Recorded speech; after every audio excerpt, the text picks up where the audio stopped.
Now, I don't want you to think that you are too young to have a voice. I read the story of this young lady called Malala. I don't know how many of you have heard about her. Malala was a Pakistani. She was a young lady. I think she was about 11 years old when she started speaking up. Um, she was growing up, and because of the in Pakistan and because of the Taliban movement, young girls were not allowed to go to school. Malala believed that every child deserved an education. And at the age of 11, she started speaking up. And because she was speaking publicly, um, writing books and articles about the importance of girls' education, in 2012, when she was 15 years old, she was attacked by a Taliban gunman while riding home from school. It was actually in the news, but luckily she survived the attack after receiving medical treatment. Malala did not allow fear to stop her. And later on, she co-founded the Malala Fund. That is an organization um, where she started raising money for girls' education all around the world. In 2014, at the age of 17, she became the youngest person ever to receive the Nobel Prize Award, Nobel Peace Prize Award. Now, some of the things that we can learn from Malala is the fact that, and I think Joshua did mention some of them. Number one, I'd like you to note that speaking up can help bring about positive change. So you are not too young to speak up. Joshua did talk to us about communication, listening attentively, learning, learning to communicate your idea. These are why Malala could create that change in her time. Speaking up can help bring about positive change. And also, courage means doing what is right, even when it is difficult. And please, I want you to note, young people, that one young person's voice can inspire millions of people around the world. You may be thinking, well, I'm just a young person in my own little corner. Listen, your world is waiting for your voice. Your world is waiting for your voice. So tonight, I want to encourage you to speak up, be hard, and make a difference. Please help me type in the chat, say, I will speak up. You can say, speak up, be hard, make a difference. Speak up, be hard, make a difference. Speak up, be hard, make a difference. Another story I would like to tell you tonight is, and it's interesting that FO mentioned it, was about Cristiano Ronaldo. Cristiano Ronaldo, when he started playing at the age of 7. Cristiano Ronaldo started playing football at the age of 7. He started playing organized soccer. That is, he was in a club at the age of 7. According to his story, his involvement escalated quickly, so much so that by the age of 10, he transitioned into a national rank. And by the age of 12, he relocated from his family house to a club, to an academy, where he later made his professional debut for Sporting CP at the age of 17. So I'd like you to note, and I'm happy that you are here tonight. that you are not too young. This is the time for you to start thinking about many of these things that we are sharing with you tonight. And I'd like you to really think about the fact that your voice matters. Your voice truly, truly matters. Your voice matters. You can actually choose what you think. You can choose what you do. You can choose who you become. And that is why I shared the video with you about overthinking. We need to learn, you, even adults, need to learn how to catch the thoughts, particularly when they are negative thoughts. And Joshua did a good job by informing us that to change the way we think, we need information. You need to start putting in some new information. You remember that bottle with a dark water, and you are putting the new information. That's the clean water. Is cleaning it, cleaning it. That is you transforming your mind. So you can change your thoughts. You can choose what you think. You can choose what you do. And one of the ways you can do this is by being self-aware. You need to be self-aware. You need to know your worth. You need to value yourself. You need to recognize your strength. That is why the beginning of everyone's journey starts with being self-aware. For example, if you are choleric and you see someone who is sanguine, they are in their natural element. Because sanguine people, they are naturally social animals. Put them in a room, they are the life of the room. And you are choleric. You can't be like them. Just like a fish cannot thrive outside the water. So you need to know yourself. You need to be self-aware and value yourself. Always remind yourself that you are fearfully and wonderfully made. You are unique. You have a purpose. God created you for, for a reason. God has a plan for you. You need to constantly remind yourself all these things.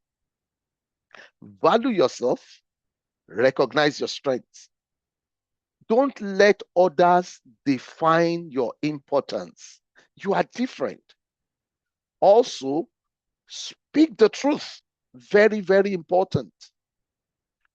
The world is looking for people of integrity.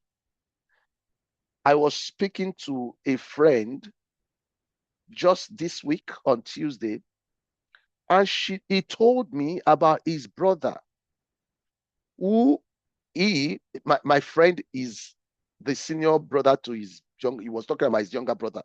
So he told me that I taught my younger brother how to become a person of integrity because I taught it. He told me, my friend told me that I taught him that good name is better than gold. He said to his brother that if you destroy your name, you don't have anything again in this world. The same with being honest. When people know you as a person of integrity, they find it easy to relate with you. This is how your voice can matter.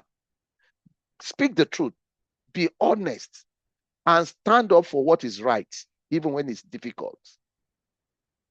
Choose your path. Make decisions that reflect your values. What are your values? Do you have a value? Let one of your value be integrity.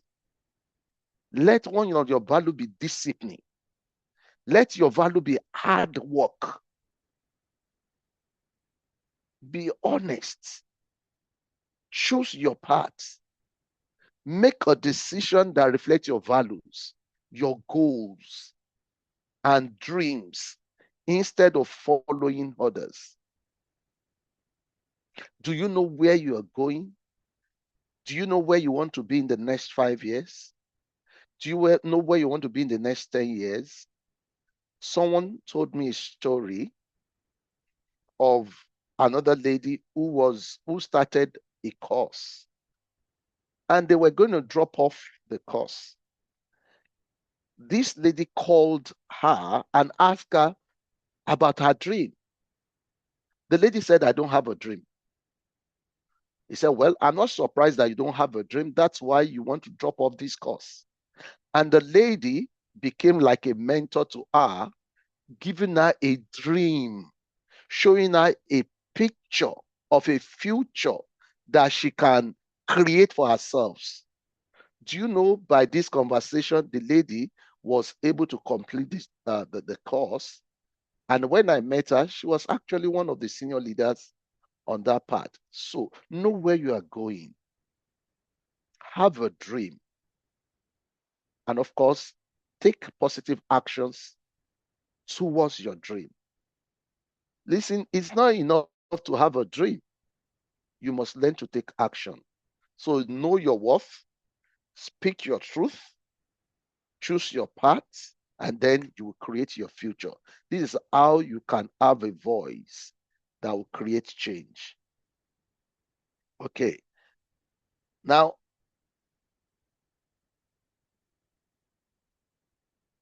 I want you to note, and I'm sure that Joshua mentioned this in another way, but let me say it to us this way. Every great leader in history, I don't know, maybe you have some people that you love to see as leaders, maybe great leaders of the world. I don't know who are your heroes in this world. But I want you to know that every great leader in history first won a battle that no one saw, and that battle is in their mind. Interestingly, every one of us, including you, young people, we have a battle that we are fighting in our head. It could be your teacher that have told you that you cannot study a certain course. I remember one of our young people in Reading many years ago, they told her, because she was dyslexic, they told her that she cannot even complete secondary school. By the time she was sharing her testimony, she just graduated, um, she just completed a master's degree in law when she was sharing her testimony. This was someone that our teacher told that she cannot complete secondary school. So you can imagine how conflicting she will be in her mind. She will keep hearing the voice of the teacher telling her, you cannot complete your study. You cannot complete your study. But thank God that she was able to overcome that battle in her mind. So that is why it's important for us that you overcome those battles, those voices that are speaking negatively within you. You must learn to speak to your mind. You must learn to speak to yourself. You must learn to speak positive word, affirmative word, particularly word in the Bible. You could say something like this: I choose to grow. I can learn. I will keep going. My voice matters. I am capable of more than I know. And that is the truth. You are capable of more than you know. Listen, therefore, Joshua and myself, we believe in you. That is why we create this space to encourage you, to equip you, to empower you, because we believe so much in your potentials. And I have no doubt that if you embrace this truth you are hearing tonight, you will go very far. Before you can change your world, you must learn to change yourself. A lot of people want to change people, but you can't change anyone until you change yourself. Many great leaders of the world today, they first changed themselves before they could change their world. They changed the conversation within themselves. They change those negative conversations that was telling them that they are not enough, they can't, that they will never be good enough, it's too hard. Who do you think you are? Thoughts that are telling them that they will fail. They change it to, I can learn. I can do it. Even if I fail, I will try again. I'm going to learn from my mistakes. I will fail forward. These are the mindset of winners. And I'm hoping that from tonight, you'll begin to develop this mindset. All right, I want to finish on time. Yet, Joshua did talks about, he mentioned our inner voice. So let your inner voice speak to you. Change those negative inner voice to positive one. Keep telling yourself that you are capable. You choose to grow, you can make a difference. Change your thoughts, change your inner voice, and then you can change your world because it starts from within. Um, Next one, just to emphasize what I've just said, because I need you to know that your thoughts become your word. If you say you can, yes, you can. If you say I can, then you will. If you said I will, then it will happen. If you say you are capable, it become your action. If you say you can, then you see yourself acting towards what you believe you can. Because your thought, your thoughts become your words become your action become your habit become your character becomes your destiny. Listen, I read a book, I think it was I've forgotten the name of the book by James James Clear. There's something on habit by James Clear. It talks about when he had an accident on the football on the pitch. They were playing American football, and he had an accident. He was playing certain sports, and he had an accident. And when he was going through recovery, he was taking one tiny action every day. After this conversation today, I would like you to start taking one tiny action every day. You could start with your thoughts. You have power over those negative thoughts. Catch those negative thoughts and replace them with positive thoughts. You could start with that. You could start with taking one tiny action. Maybe just wake up in the morning and lay your bed. If you if they say, well, you are disorganized, you can't do anything, just start with one tiny action every day. And before you know it, it becomes your habit. Then your habit become your character, and your character become your destiny. Fayintolua, your hand is up. Should I stop? Do you want me to stop, Thank you, Fayintolua? PJ. Yeah, I just want to let you know that we have 5 more minutes, so we need to let the people know if you're taking extra time of their time. No, I'm going to finish now. Let me quickly Okay. speak about the yeah, locus of control. Just talking about the fact that you there are two people in this world. There are people who are operating by internal locus of control, and people who are operating by external locus of control. The people who are operating by internal locus of control are saying, I believe I control my life, my choices and action determine my outcomes. However, there are people who think that other people or circumstances control their life. Listen, I want you to note, and this is what I was taught, maybe I should stop here, is that responsibility is the price for greatness. Each one of us must learn to take responsibility. When you start to take responsibility and focus on what you can control and take action. Many times we worry about things we can't control. Focus on the ones you can control and take action. And as you do that, you see how your life will begin to change for the better. Okay. I want to talk about overcoming fear, but let me just stop here because of time. All right. I'm going to stop here. Efo, I will stop here. Thank